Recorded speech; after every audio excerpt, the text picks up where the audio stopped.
about what happened doon sa Caloocan. And ang nangyari nga po dito, 3 policemen, si Juarez, Pereda, and Cruz were found guilty of murder.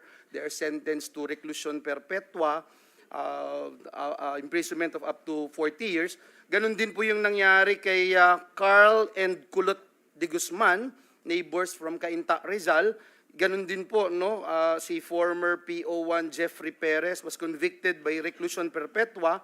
Ito ba, Mr. President, yung binabanggit nyo na involved din minsan yung pulis?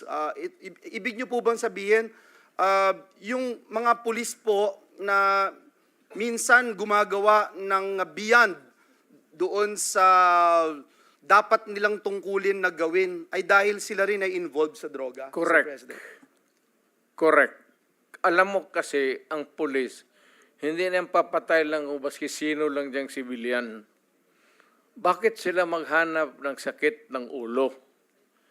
Kaya yung mga pulis na nandyan sa, itong mga pulis ngayon kikinig na sa atin, mabutit alam nila. Kayong mga pulis na nasa droga sa sindikato, kayo ang dapat talagang. Kaya, maswerte, kaya bigyan pa ako ng pagkakataon maging presidente, uubusin ko talaga kayo. Tangina ninyo. Bullshit kayo. Thank you, Mr. President. Look, ganito kasi, you know, pag hindi ko kasi ginawa yung ginawa ko sa Davao, isasakripisyo ko yung mga bata at isasakripisyo ko yung mga tao and yung pag-progress ng syudad. If I allow the criminals noon, kidnapping dito, kidnapping doon, druga dito, druga noon, magulo ang syudad, yun ang sitwasyon. Nung pumasok ako ng mayor, nag-warning ako. At ang warning ko talaga ganito, wag mong gawin yan kasi papatayin kita.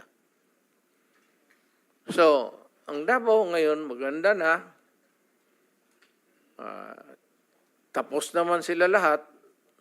Napatay naman. Wala naman siguro maragdag. Kung may gusto, sige. Alam mo, it's a matter of yung iyong karakter, iyo yan. Yung karakter ko akin. Yung views mo sa buhay, iyo yan. Yung views ko sa buhay yan. Yung political agenda mo, iyo yan. Meron akong political agenda. Kanya-kanya tayong filosofiya pagtingin sa buhay. Kaya, na-timingan mo lang na kung ako ganito ang utak ko, yung masasamang tao, pasensya.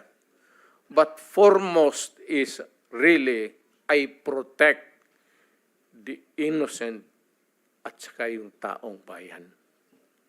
Mr. President. Thank you, Mr. President. Thank you. Mr. President, nabanggit mo kanina na Metro Manila mayors and then siguro mga highly urbanized cities yan. I'm sure in the other places of the country na highly urbanized cities na involved sa